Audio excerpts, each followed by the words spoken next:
Seed के बारे में। ठीक है, कल हमने पढ़ा था मोनोकॉट एम्ब्रियो की कैसे एम्ब्रियोजेनेसिस होती है, फिर हमने पढ़ा कैसे सीड डेवलप होता है, कैसे सीड डेवलप होता है, इसके बारे में हमने कल अध्ययन कर लिया था। बच्चों आज हम पढ़ने जा रहे हैं कैसे डेवलप होता है फ्रूट, कैसे डेवलप होता है फ्रूट।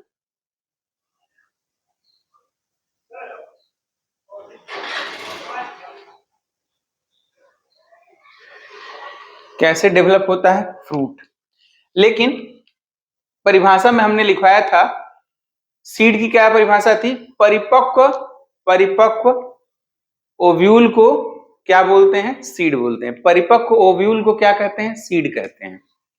आई कल सीड की परिभाषा लिखी थी हम लोगों ने बच्चों, परिपक्व ओव्यूल को सीड या बीज कहा जाता है, सीड या बीज कहा जाता है। ठीक है, परिपक्व ओव्यूल को सीड या बीज कहा जाता है। बच्चों अंग्रेजी में इस डिफिनेशन को हम लोग अगर याद कर लें तो हम इस 2-3 तरह की समस्याओं से बच जाएंगे। क्या, इसकी परिभाषा याद करने से जब हम फ्रूट पढ़ाएंगे आप लोगों को तो फ्रूट की जो परिभाषा बताएंगे तो ज्यादा क्लियर होगी और जीवन भर उसे याद भी रखना होगा। जैसे इसी को इंग्लिश में कह दें तो ripened ovule is known as seed, ripened ovule is known as seed, RIPENED, ripened ovule, PENED बेटा, ripened RIPENED, ripened oblique mature, ovule is OVULE is called as seed, is called as seed। बच्चों इसे जरूर याद रखना, इसे जरूर याद रखना। और अगली हेडिंग हमारी हो जाएगी फ्रूट, कैसे फल बनता है हम यह देखने जा रहे हैं। ठीक है, फल कितने प्रकार का होता है, फल किसे कहते हैं हम ये देखेंगे। अगली हेडिंग हो जाएगी फ्रूट।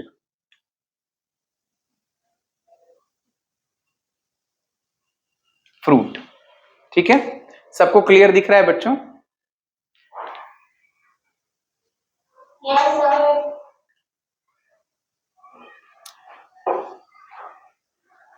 मुझे भी क्लियर दिख रहा है। आइए बच्चों, ripened ovary is known as fruit, ripened ovary is known as fruit, परिपक्व अंडाशय को फ्रूट कहा जाता है। ओवरी, देखो हमने जरा ध्यान देना अगर आप लोग,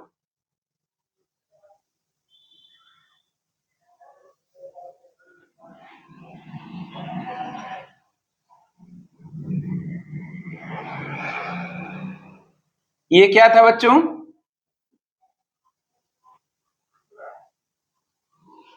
स्टिग्मा। क्या था ये, स्टाइल। और ये क्या था, ओवरी। इसके अंदर क्या था, ओव्यूल। सबको क्लियर है बच्चा? Yes, sir. ये था ओव्यूल। Yes, sir. हाँ, अब हम कह रहे हैं राइपेंड ओव्यूल, अगर हम ओव्यूल कह दें, परिपक्व ओव्यूल कह दें तो हो जाएगा seed.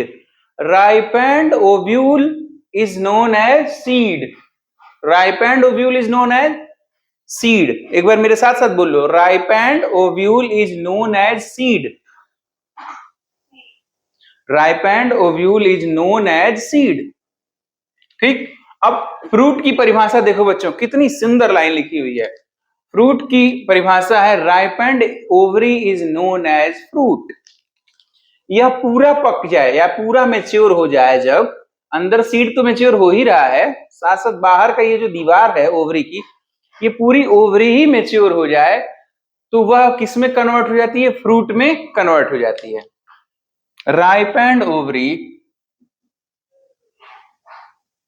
ripened ovary is known as, known का मतलब जानी जाती है, KNOWN, known as fruit. Ripened ovary is known as fruit. As it is याद कर लेना बेटा, जैसा कह रहा हूं ना, as it is याद कर लेना, समझ रहे हो? as it is याद करना है, राइट, जैसे से बोल रहा हूं, ripened ovary is known as fruit. एक बार मेरे साथ बोलो, ripened ovary is known as, पूरी लाइन बोलो बेटा, ripened ovary is known as fruit. ठीक है, ripened ovary is known as fruit.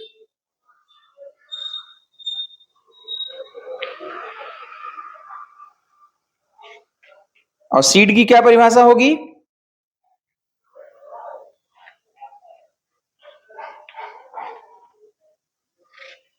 बच्चों, सीड की क्या परिभाषा होगी? परिपक्व ओव्यूल को सीड कहते हैं। ओवरी के अंदर मौजूद होता है ओव्यूल, ओवरी के अंदर मौजूद होता है ओव्यूल। बेटा हिंदी तो हम लोग समझ चुके हैं, हम लोग को इंग्लिश में याद रखना है, क्योंकि लॉन्ग टर्म तक इंग्लिश याद रहती है। Ripened ovary is known as fruit, ripened ovary is known as fruit, that's it. और ripened ovule is known as seed, ripened ovule is known as seed. बीज किसे कहेंगे? तो परिपक्व ओव्यूल को, परिपक्व ओव्यूल को। और सीड किसे कहेंगे? फ्रूट किसे कहेंगे? परिपक्व ओवरी को कहेंगे फ्रूट। ठीक, हिंदी में भी लिख लो, परिपक्व ओवरी या अंडाशय को फल कहा जाता है।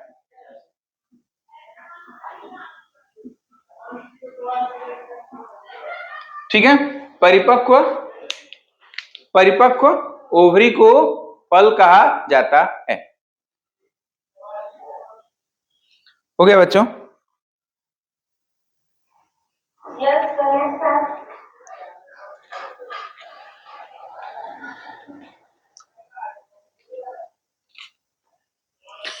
अब कुछ चीजें जैसे एपोगैमी हमने बताया था, एपोगैमी हमने बता रखा है, एपोस्पोरी हमने बता रखा है ना? बताया है? Yes sir. याद है सबको? तो अब हम उसे स्किप करते हुए हम आगे चल रहे हैं, हम उसे स्किप करते हुए आगे चल रहे हैं।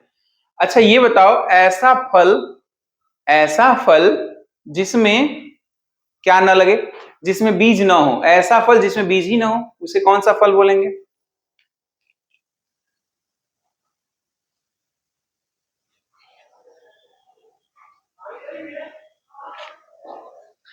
अरे पार्थेनोकार्पिक फ्रूट, पार्थेनोकार्पिक फ्रूट बताया था।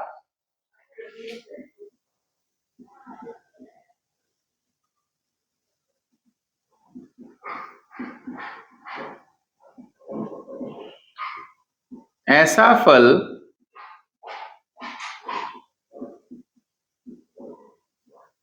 जिसमें बीज ना हो, तो क्या कहा जाता है? Parthenocarpic fruit. उदाहरण केला बताया था, केला में बीज देखा है आप लोगों ने? क्या बेटा? सामान्य अवस्था में नहीं देखा होगा। मैंने एक मतलब कभी कभी बेटा, कभी बहुत रेयरेस्ट ऑफ द रेयर, एक आध बार मैंने देखा है, लेकिन सामान्य अवस्था में नहीं पाया जाता है, क्योंकि वह एक प्रकार का पार्थेनोकार्पिक फ्रूट होता है, वह एक प्रकार का पार्थेनोकार्पिक फ्रूट होता है। ठीक है, अब मान लो बच्चों, बीज के अंदर क्या क्या होता है? कल हमने पढ़ा बीज के अंदर क्या क्या होता है। तो बीज के अंदर बच्चों सबसे पहले कोई सीड ले लें, अगर सीड ले लें, सपोज करो हम लोगों ने चने का सीड ले लिया है, ठीक, तो उसके ऊपर जब हम चना भिगो के फुला के रखते हैं, कुछ दिनों के बाद देखते हैं ना कि उसमें से जब निकालते हैं तो सबसे पहले उसकी कवरिंग हट जाती है। उसकी कवरिंग हटती है कि नहीं हटती? होता है। अच्छा, मूंगफली के बीज लेते हैं तो उसके ऊपर कवरिंग रहती है? मूंगफली के बीज पे कवरिंग, सभी लोग हल्दीराम का थोड़ी खाते हैं, ठीक है। ऐसा ना कोई कह दे कि सर हल्दीराम वाले पे तो नहीं होता। बच्चों वो छिल के मूंगफली का कवर हटा के बेचते हैं लोग। तो मैं यह बताने वाला हूं कि सीड के कौन कौन से हिस्से हैं, सीड के क्या क्या भाग होते हैं। जो सीड पे कवरिंग होती है उसे बीज चोल बोलते हैं, बीज चोल, बीज चोल। या बोलते हैं टेस्टा, या बोलते हैं टेस्टा, बीज चोल या टेस्टा। जो बीज की कवरिंग होती है उसे क्या बोलेंगे, बीज चोल या टेस्टा, बीज चोल या टेस्टा। बच्चों ये जो बीज चोल या टेस्टा होता है वह दोनों इंटेगुमेंट के, आउटर और इनर इंटेगुमेंट के द्वारा बनाया जाता है, आउटर और इनर इंटेगुमेंट के द्वारा बनाया जाता है बीज चोल। लिख लो इसमें, यह आउटर तथा या यह इंटेगुमेंट के द्वारा बनाया जाता है, इंटेगुमेंट, इंटेगुमेंट के द्वारा बनाया जाता है।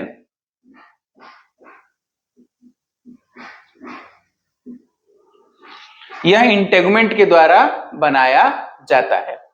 दिखाई दे रहा है सबको? अच्छा बच्चों, अब टेस्टा हो गया। अब अंदर चलते हैं। अंदर चलेंगे तो हमें दिखेगा क्या, हमें दिखेगा कॉटिलेडॉन्स। क्या दिखेगा, कॉटिलेडॉन्स। हमें क्या दिखता है अंदर, कॉटिलेडॉन। अगर मोनोकाट है तो उसमें कितने कॉटिलेडॉन होंगे, दो होंगे ना। मोनोकाट में कितने कॉटिलेडॉन बच्चे, कॉटिलेडॉन्स? बच्चा हम फंसा दिए ना। मोनोकाट में कहा दो कॉटिलेडॉन, मोनोकाट में मतलब एक, भूल गई थी, याद आ गया। मोनोकाट में एक कॉटिलेडॉन और डाइकाट में कितने कॉटिलेडॉन, यस दो। कितना भी आदमी कंफ्यूज करे हमें कंफ्यूज नहीं होना है। मोनोकाट में एक, डाइकाट में दो कॉटिलेडॉन पाए जाते हैं। तो इसका दूसरा हिस्सा होगा कॉटिलेडॉन या बीज पत्र, बीज पत्र। अंग्रेजी में लिखेंगे कॉटिलेडॉन, लेडॉन्स। बेटा कॉटिलेडॉन से याद रखना, किसे कहेंगे, चने में दो हिस्से में बढ़ जाता है ना, उसे वही कॉटिलेडॉन होता है। अच्छा, मूंगफली भी दो हिस्से में बढ़ जाती है, वो भी क्या है, डाइकाट है, वही दो उसके कॉटिलेडॉन्स हैं। गेहूं दो हिस्से में बढ़ जाता है ना, नो सर, वो मोनोकॉट है, वो क्या है, मोनोकॉट है। तो कॉटिलेडॉन्स दो प्रकार के हो सकते हैं, मोनो और डाई।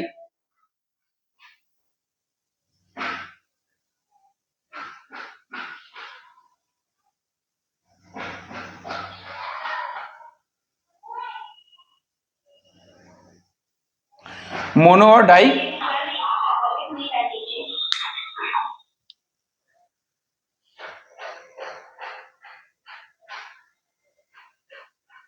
ठीक है, क्लियर। अब मोनोडाई, इसके बाद पाया जाएगा बच्चों कॉटिलेडॉन्स हो गए इंडोस्पर्म, इंडोस्पर्म। अगर एक बीजपत्री है तो इंडोस्पर्म पाया जाएगा, लेकिन द्विबीजपत्री या डाइकॉट है तो इंडोस्पर्म नहीं पाया जाएगा, डाइकॉट है तो इंडोस्पर्म नहीं पाया जाएगा। तीसरा होता है इंडोस्पर्म, भ्रूणपोष।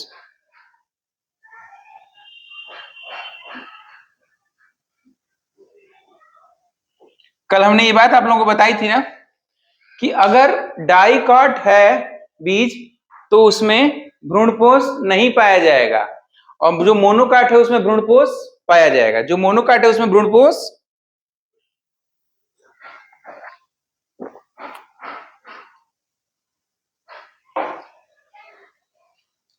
अगर मोनोकॉट बीज है तो उसमें भ्रूणपोष पाया जाएगा या नहीं पाया जाएगा, बताओ। अगर मोनोकॉट बीज है तो उसमें भ्रूणपोष पाया जाएगा कि नहीं पाया जाएगा? आवाज जा रही है मधुर? यस सर, पाया आ रही है। तो फिर बता क्यों नहीं पा रहे हैं? नहीं पता, बताया नहीं गया था या समझ में नहीं आया? सर मोनोकॉट में नहीं पाया जाता। मोनोकॉट में पाया जाता है भ्रूणपोष, डाइकॉट में नहीं पाया जाता है बेटा। चलो मैं कंफ्यूजन दूर कर देता हूं, मैं समझ गया कहां धोखा हो गया। ये बताओ, चने का बीज कभी भिगोया है? चना भिगोया है शाम को, सुबह छोला बनाने के लिए या कच्चा खाने के लिए? जितने बच्चे मेरे अवेलेबल हैं सब बताओ, क्या चना कभी भिगोया है आप लोगों ने? अंकुरित किया है किसी ने? अंकुरित चना देखा है आप लोगों ने? आओ अब देखो,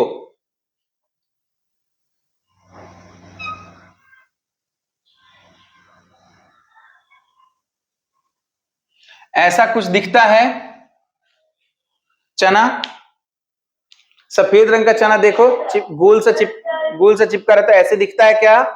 ऐसे दिखता है? दिखता है ना? ये मान लो ये प्लूमूल हो गया, ये क्या हो गया? प्लूमूल हो गया।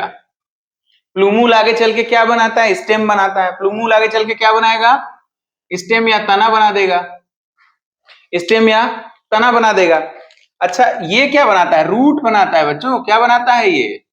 रूट। अरे इसके नीचे एक कोशिका होती है जिसे क्या बोलते हैं? हाइपोफाइसिस। क्या बोलते हैं? हाइपोफाइसिस। और हाइपोफाइसिस आगे चल के रेडिकल बनाएगी, और रेडिकल आगे चल के क्या बनाएगा? रूट बनाएगा। ठीक है, इतना तो क्लियर था बच्चों, क्या कह रहे हो? तो सोचो जरा कि ये जो स्टेम बन रहा है, ये जो रेडिकल बन रहा है, इसको न्यूट्रिशन दे कौन रहा है? ये और ये कॉटिलेडोन्स, ये और ये कॉटिलेडोन्स। और कॉटिलेडोन्स के पास क्या आया? न्यूट्रिशन जो है डाइकॉट सीड के केस में या डाइकॉट पौधों के केस में न्यूट्रिशन उनके कॉटिलेडोन में ही भरा रहता है। न्यूट्रिशन उनके कॉटिलेडोन में ही भरा रहता है। समझ गए?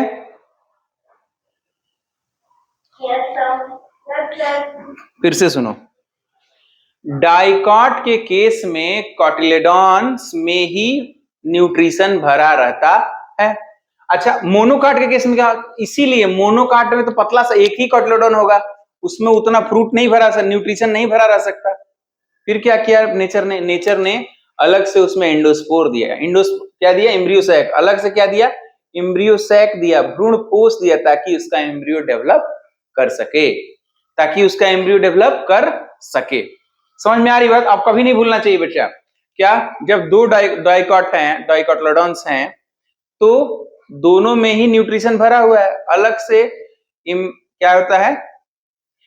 इंडोस्पर्म की कोई आवश्यकता नहीं पड़ती, अलग से इंडोस्पर्म की कोई आवश्यकता नहीं होती है। परंतु मोनोकॉट के केस में अलग से एक एंडोस्पर्म पाया जाता है। ठीक, क्लियर हो गया? ये तीन चीज किसके भाग हैं? बीज के भाग हैं। अब हमें यह जानना है कि भाई बीज तो सर बन गया, लेकिन बीज को जमीन पे पहुंचना भी चाहिए, एक जगह से दूसरी जगह जाना भी चाहिए, ताकि अलग अलग जगहों पे पौधा उग सके। ठीक, तो अब लिखिए प्रकीर्णन। क्या लिखेंगे? प्रकीर्णन, डिस्पर्सल ऑफ सीड। हेडिंग लिखेंगे बीजों का। यहां तक लिख लिया है?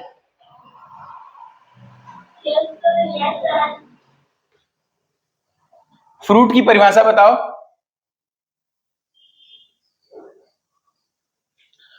फ्रूट की परिभाषा। यस शालिनी बताओ।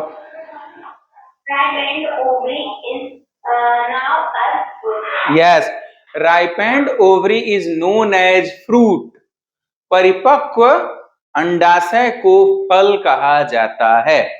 अब इसका मतलब यह है बच्चों कि फल, अंडाशय के अतिरिक्त अगर किसी भी भाग से फल का निर्माण हो जाए, ध्यान से सुनना, अंडाशय के अतिरिक्त या ओवरी के अलावा किसी अन्य भाग से अगर फल का निर्माण हो जाए तो उसे हम क्या फल मानेंगे? नहीं, क्योंकि हमारी परिभाषा में वो नहीं आता है। Ripened ovary is known as fruit. अगर इसके अलावा किसी भी भाग से फ्रूट का निर्माण होता है तो उसे स्यूडो फ्रूट बोलते हैं, कूट फल बोलते हैं, स्यूडो फ्रूट बोलते हैं या कूट फल बोलते हैं। जैसे इसका उदाहरण है कूट फल का सेब। सेब खाया है आप लोगों ने? सर। सेब को फल नहीं माना जाता, कूट फल माना जाता है। क्यों? क्योंकि वो ओवरी से डेवलप नहीं होता है, ओवरी से डेवलप नहीं होता है। लिख लो स्टार लगा के ऊपर कॉपी के। एप्पल, एप्पल एक कूट फल है, कूट फल है जो थैलेमस से डेवलप होता है, थैलेमस से विकसित होता है, थैलेमस से विकसित होता है।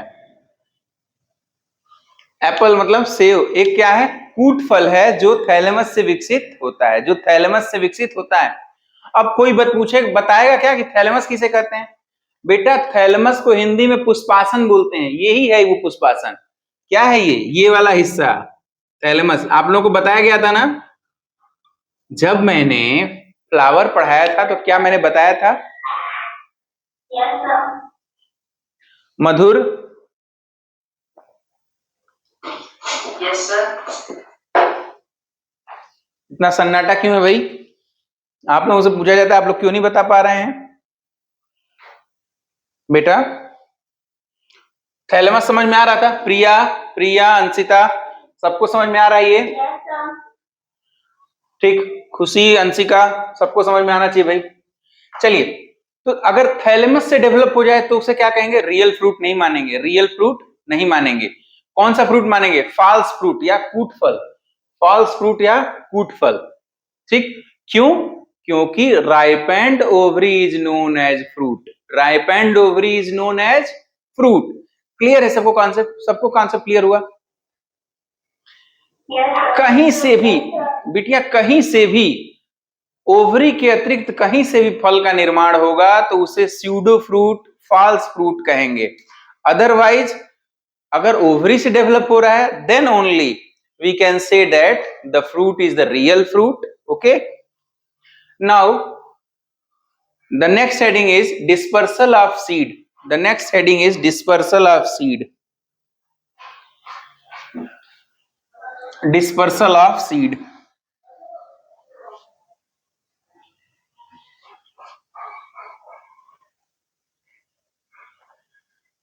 Dispersal of seed.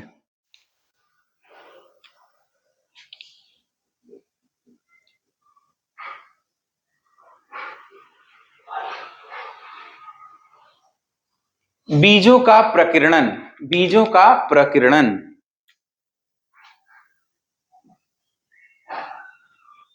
सर थोड़ी नीचे, ठीक है बेटा। ऊपर। हाँ, अच्छा,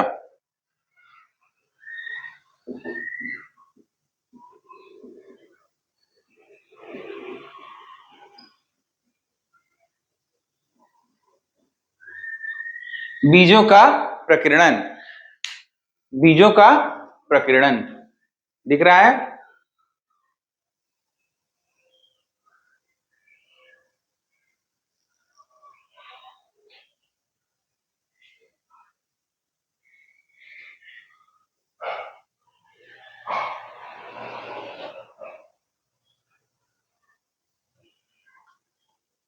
फल अथवा बीज का एक स्थान से दूसरे स्थान पे पहुंचने की प्रक्रिया को ही प्रकीर्णन या डिस्पर्सल कहते हैं। लिखो,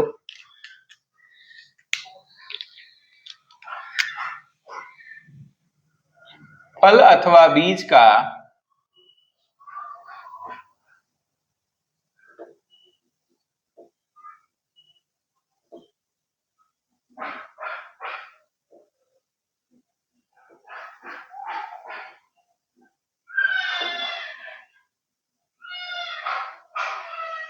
एक स्थान से दूसरे स्थान पर पहुंचने की प्रक्रिया को ही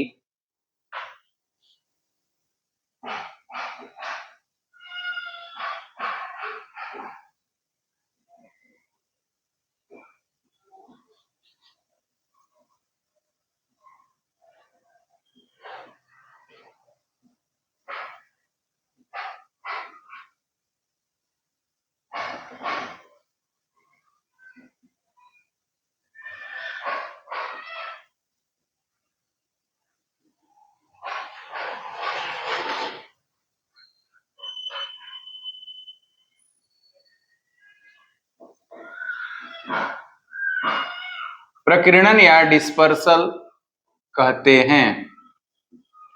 प्रकीर्णन या डिस्पर्सल कहते हैं।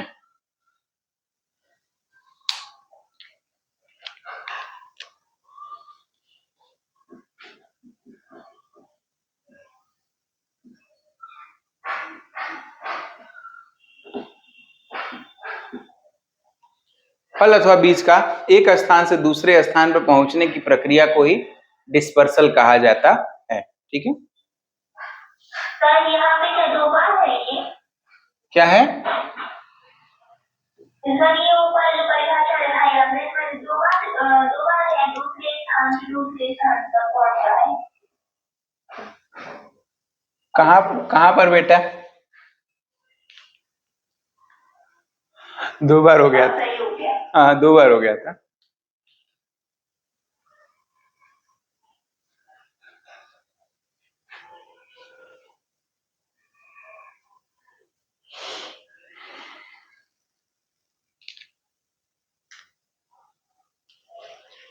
पहला होगा वायु के द्वारा।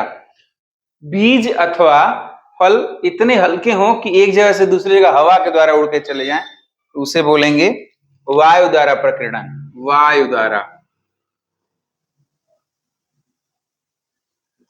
वायु द्वारा।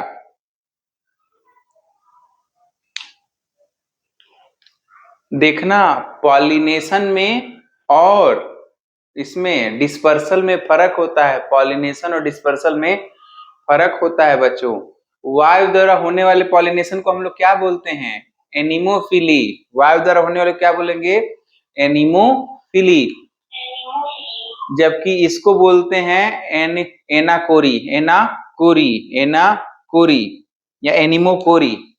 वायु द्वारा प्रकीर्णन को बोलते हैं, प्रकीर्णन को अंग्रेजी में बोलते हैं अनीमोकोरी।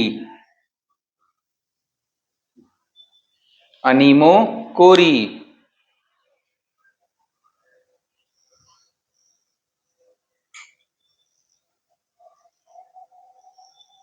अनीमोकोरी। ठीक है, आगे लिखो। जंतु द्वारा, एक दूसरा होगा जंतु द्वारा प्रकीर्णन। जंतु द्वारा प्रकीर्णन, इसको कहेंगे जूकोरी। जूकोरी, जंतु द्वारा प्रकीर्णन कहेंगे जूकोरी। फिर मैंने जीवों के द्वारा हो जाए तो, जंतुओं के द्वारा हो जाए तो जूकोरी। एक दूसरा तरीका होगा जल के द्वारा, हाइड्रोकोरी। जल के द्वारा प्रकीर्णन को बोलेंगे हाइड्रोकोरी। जल के द्वारा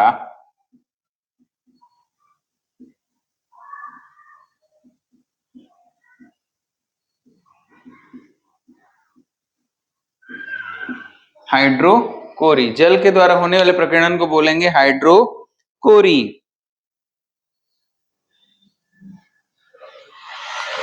और एक होता है विस्फोटक प्रकीर्णन। विस्फोट जानते हो, बम जैसा विस्फोट नहीं होता, लेकिन प्रेशर से फटता है। लेकिन फल जो है प्रेशर से फटता है और बीज फिर अलग हो जाते हैं।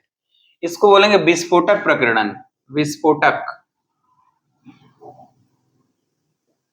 विस्फोटक प्रकीर्णन, विस्फोटक प्रकीर्णन।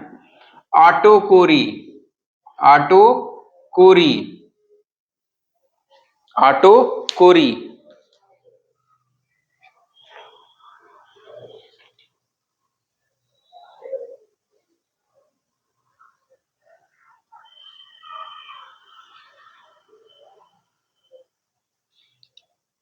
लिख लिया है? वायु द्वारा, अच्छा ये जरा सोचो, वायु द्वारा किन किन बीजों का होगा? जो बहुत हल्के होंगे, ऐसे बीज जो बहुत हल्के होंगे, यही ना? कि बहुत भारी बीजों का भी हो जाएगा वायु के द्वारा? बहुत हल्के होंगे, या फिर उसमें कुछ पैरासूट जैसा मैकेनिज्म पाया जो हवा में उड़ सके। कभी कोई ऐसा बीज देखा है? ऐसा देखा है आप लोगों ने? इस पे सफेद रंग के ऐसे ऐसे ऐसे उड़ रहे होते हैं, देखा है? इसको बोलते हैं कोमा। जो ऊपर हेयर दिखाई देते हैं उसे बोलते हैं कोमा, उसे बोलते हैं कोमा। ये जो हेयर दिखाई दे रहे हैं इसे बोलते हैं कोमा। आक या अकौआ में, अकौआ के जब फल फटते हैं तो इसी तरह का दिखाई देता है। अकौआ के फल जब फटते हैं तो इसी तरह का दिखाई देता है, आक। इसका उदाहरण है आक। यहाँ उदाहरण नोट कर लो, ज्यादा उदाहरण नहीं नोट करना, एक एक दो दो नोट कर लो। आक, ठीक है?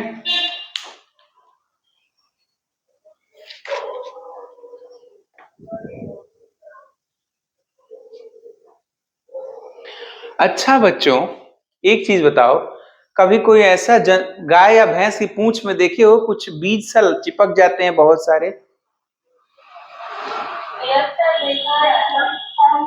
मधुर, आपने देखा? लाली, अंशिता,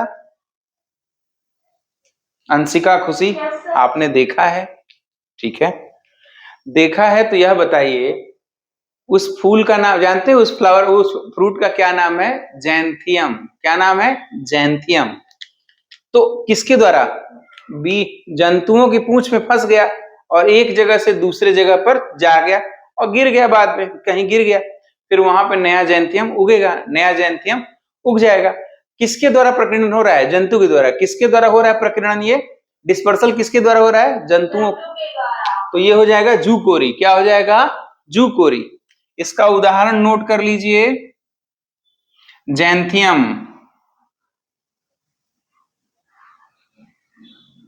इसका उदाहरण नोट कर लीजिए, जैंथियम। बच्चों, आप लोग सैंडल पहनते हैं? अच्छा, कोई ऐसा सैंडल पहनते हैं जिसमें ऐसे चिपकाने वाला हो, चर्र से चिपक, उखाड़ते हैं तो चर्र की आवाज आती है? उसको वेलक्रो बोलते हैं। क्या बोलते हैं उसको? वेलक्रो। क्या बोलते हैं? हाँ, वेलक्रो बोलते हैं उसको। जब वो ऐसा जूता या चप्पल या कहीं कोई देखते हो ना, कोई बेल्ट बांधने वाला होता है तो ऐसे चिपका देते होंगे, धागे धागे जैसा होता, चिपक जाता होगा। जानते हो बच्चों, उसका निर्माण जैंथियम को ही देखा एक वैज्ञानिक ने, या एक साधारण आदमी कहते हैं, उसने जैंथियम को देखा, फिर उसका दिमाग चला कि अच्छा, अगर इसमें रेसा रेसा है, चिपक जा रहा है, तो हम दो रेसेदार चीजों को आपस में चिपका दें तो क्या होगा? वो चिपकने लगेगा। तो जैंथियम को ही देख करके वेलक्रो का निर्माण हो गया। सोचो, जैंथियम को देख करके वेलक्रो का निर्माण हो गया। अब हमें जरा बताइए, जैंथियम का प्रकीर्णन किसके द्वारा होता है? मैंने ढक लिया है। जैंथियम प्लांट में जंतुओं द्वारा। Very good. अच्छा, जंतुओं द्वारा होने वाले प्रकीर्णन को क्या कहते हैं इंग्लिश में?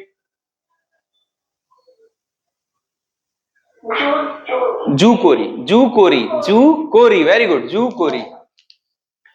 अब बात करेंगे हम लोग जल के द्वारा होने वाले प्रकीर्णन के बारे में। जल के द्वारा होने वाले प्रकीर्णन में बच्चों, नारियल राजस्थान में पाया जाता है? केरल में। जब भी नारियल की फोटो दिखाई देती होगी मूवीज में, तो समुद्र भी दिखता होगा, कुछ ऐसा दिखता है? Yes sir. आओ, तो कुछ कारण है कि अक्सर समुद्र दिखाया जाता है। जानते हो क्यों? क्योंकि नारियल का फल जब पक के गिरता है नीचे, तो सीधे पानी में गिर जाता है, फिर पानी के साथ बह करके इस किनारे से दूसरे किनारे पे चला जाता है। इस बीच में वह जमने लगता है, वहां जाकर के नया पौधा बना लेता है। यानी नारियल के वृक्ष में या नारियल के फल में प्रकीर्णन किसके द्वारा होगा? वाटर के द्वारा। प्रकीर्णन किसके द्वारा होगा? वाटर के द्वारा होगा। इसीलिए, ठीक है, इसीलिए इसे हाइड्रोफिली भी कहते हैं। हाइड्रोफिली का उदाहरण होगा कोकस न्यूसीफेरा, बोटेनिकल नाम है उसका, और साधारण नाम है नारियल। किसके द्वारा होगा? किसके द्वारा होगा? किसमें होगा? कोकस, COCOS, कोकस या COCUS, कोकस न्यूसीफेरा, न्यूसीफेरा, कोकस न्यूसीफेरा। नारियल, कोकोनट बोलते हैं, नारियल या कोकोनट, कोकोनट, ठीक है, कोकोनट।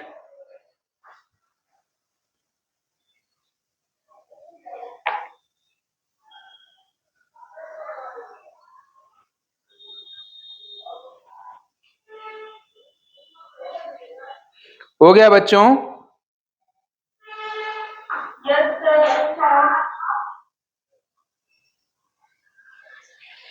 बच्चों कभी रेड़ का पौधा देखा है आपने?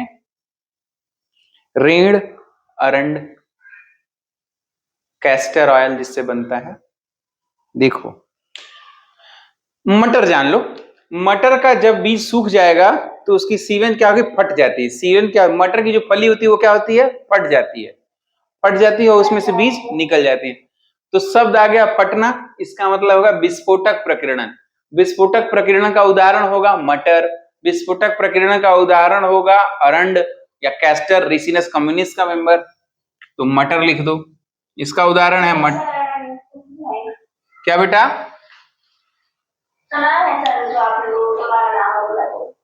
रिसिनस कम्युनिस, अरंड, इसका उदाहरण है मटर। नाम सुना है? ओके ओके ओके, देखा भी है। देखा होगा बेटा, क्योंकि ये तो साधारण है ना, जंगल में उग जाता है। यूनिवर्सिटी साइड जाओगे ना तो जो जंगल से रास्ता आ रहा है उसके बीच में नालियों के भी आसपास खूब उगा हुआ है, खूब। चलो, फट जाती है बेटा, यस। पर मैंने देखा नहीं है, बस सुना है।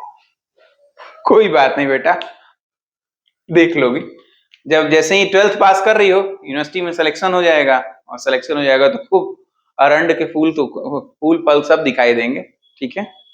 चलो अरे मैंने शॉर्ट डाला था रिसिनस कम्युनिस पर, पेंटा वाला, उसमें लीफ बनी हुई है, 5 अंगुलियों की जैसी होती है लीव्स उसकी, ठीक है, पामेट लीव्स पाई जाती है। मैंने शॉर्ट डाला हुआ है इसका, देख लेना। मटर, पाइसम सेटाइवम, मटर का बोटेनिकल नाम है पाइसम सेटाइवम, ठीक। और अरंड, अरंड का है Ricinus, Ricinus communis, COMMUNIS, Ricinus communis, Ricinus communis,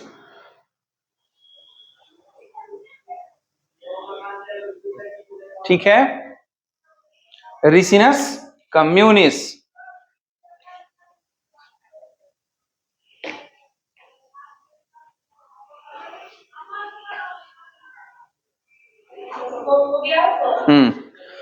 बच्चों अब इसी के साथ हमारा यह चैप्टर हो जाता है समाप्त, और कुछ इंपॉर्टेंट पॉइंट्स हैं जो मैं लिखवाना चाहूंगा, जो आपके कॉम्पिटिटिव एग्जाम के लिए इंपॉर्टेंट रहेंगे।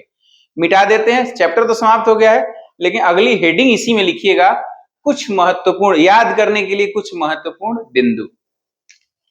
मिटा रहे हैं, याद करने के लिए कुछ महत्वपूर्ण बिंदु।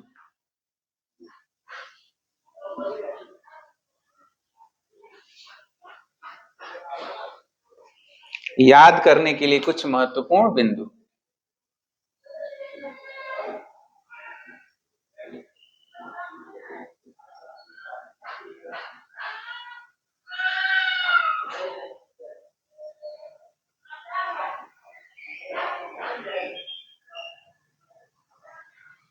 ठीक है,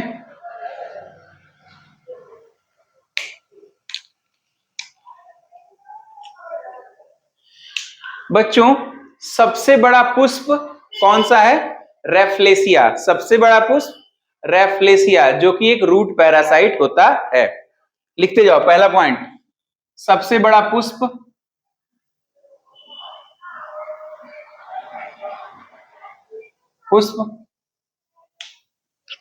रेफ्लेशिया, RAFFLESIA, रेफ्लेशिया, ठीक है, सबसे बड़ा पुष्प है रेफ्लेशिया। और क्या होता है ये? एक रूट पैरासाइट है, एक रूट पैरासाइट, रूट पैरासाइट है, एक रूट पैरासाइट है। दूसरा लिखिए, सबसे बड़ा फल तथा बीज, यह है लोडोएशिया। सबसे बड़ा फल तथा बीज, सबसे बड़ा फल तथा बीज किसका होगा? लोडोएशिया, लोडोएशिया का, लोडोएशिया।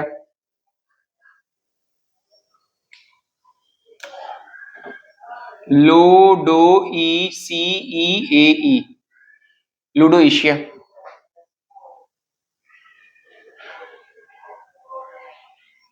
हिंदी में भी लिख दें क्या? लोडो ई सी या।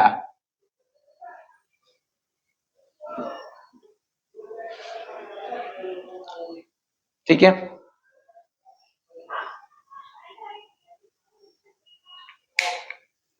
बच्चों पुष्प जिस क्रम में लगे रहते हैं पौधों पर उसे बोलते हैं पुष्प क्रम।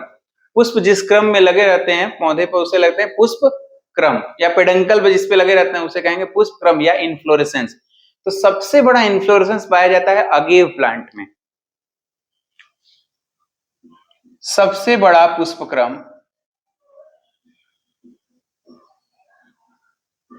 पुष्पक्रम अगेव, एजीएवी, अगेव प्लांट में पाया जाता है। अगेव में, एमार्फोफिलस में, दो में पाया जाएगा, अगेव और एमार्फोफिलस, PHYLLUS, अगेव तथा एमार्फोफिलस, अगेव तथा एमार्फोफिलस।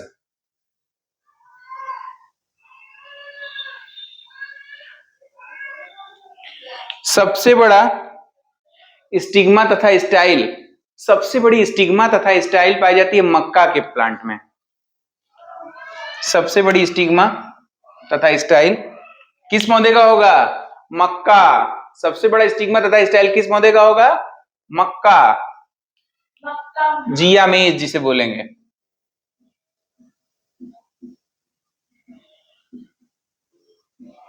स्टिग्मा तथा स्टाइल जियामेज, जियामेज, MAYS, मेज, मक्का जिसे बोलते हैं, मक्का। इस समय खूब मिल रहा है, इस समय खूब मिल रहा है ना? Yes sir.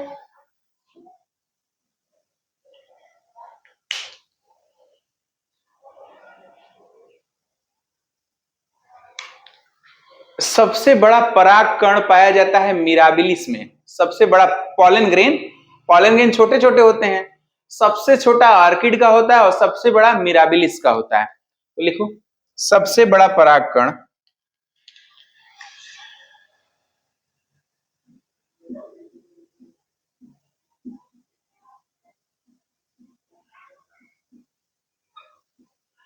मिराबिलिस।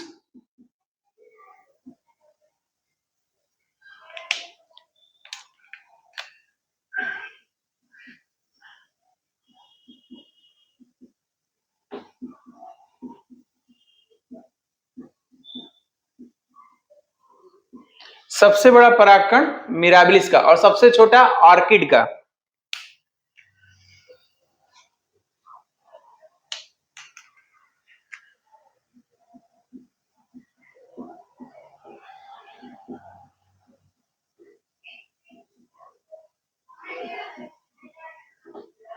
आप यूनिवर्सिटी में अगर पढ़ोगे, CUET दोगे, आप पास करोगे, तो वहां पे बहुत सारे ऑर्किड भी लगे हुए हैं बच्चों। आर्बोरेटा में जाओगे तो पेड़ के ऊपर उगते हैं ऑर्किड। ऑर्किड की जड़ में वेलामेन उत्तक पाया जाता है। नोट करके लिख लेना बच्चों, स्टार लगा के, ऑर्किड की जड़ में वेलामेन उत्तक पाया जाता है जो कि वातावरण से नमी को अवशोषित करता है। पहले सबसे छोटा वातावरण पॉलन ग्रेन किसका होगा? ऑर्किड का, ORCHID, ऑर्किड।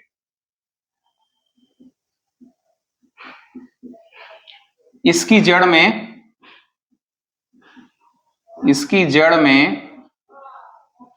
वेलामेन, वेलामेन उत्तक पाया जाता है।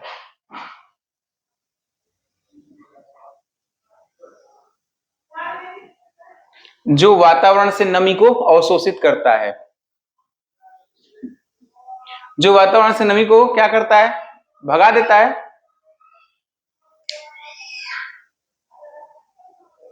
अवशोषित करता है, आकर्षण करता है। अवशोषित।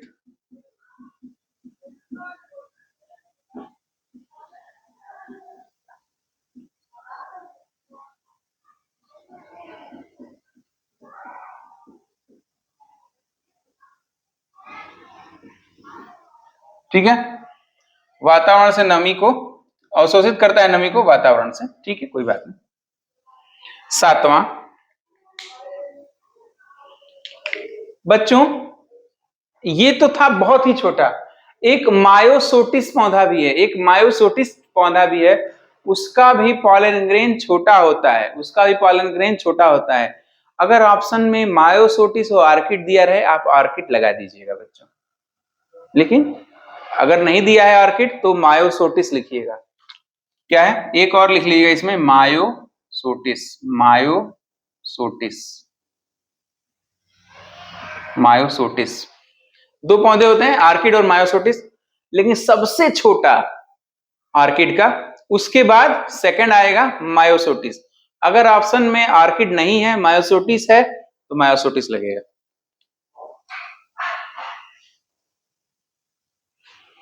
सबसे लंबा पॉलन ग्रेन, ठीक है, वो है जोस्टेरा का सबसे लंबा पॉलन ग्रेन, सबसे लंबा पॉलन ग्रेन। पॉलन ग्रेन का मतलब परागकण, जोस्टेरा, जोस्टेरा। सबसे लंबा पॉलन ग्रेन किसका होगा, जोस्टेरा का होगा।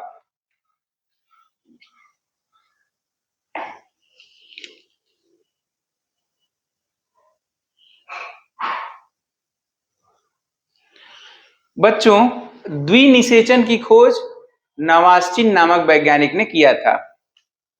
8वां नंबर पॉइंट लिखिए, द्विनिषेचन या डबल फर्टिलाइजेशन की खोज। जो डबल फर्टिलाइजेशन वाला चैप्टर था ना, उसी वहीं खोल लो और उसी में लिख देना डबल फर्टिलाइजेशन की खोज नवास्चिन नामक वैज्ञानिक ने किया था। यहां भी लिख लो और वहां भी लिख देना, डबल फर्टिलाइजेशन की खोज नवास्चिन नामक वैज्ञानिक ने किया था।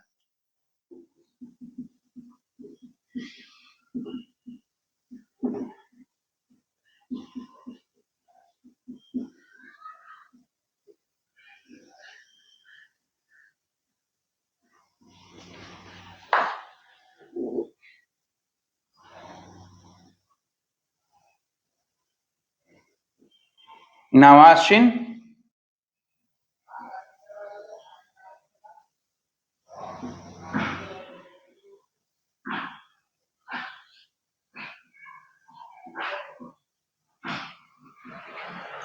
डबल फर्टिलाइजेशन की खोज नवास्चिन नामक वैज्ञानिक ने किया था।